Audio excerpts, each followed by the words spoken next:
garden bright, so full of cheer, lives a tiny fur ball we all hold dear.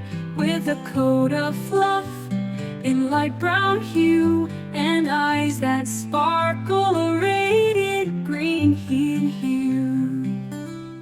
It hops on mushrooms, bounces with glee, its tiny hands wave at a bumblebee. It giggles soft as petals fall down, a chubby explorer with a fluffy crown. Through flowers tall, it wanders alone, finding treasures the garden has grown. A shiny pebble, a feather so white, each tiny thing fills it with delight. By a pond, it pauses to gaze, the rippling water like a mirror plays. It splashes gently with its small soft feet, creating rings in a rhythm so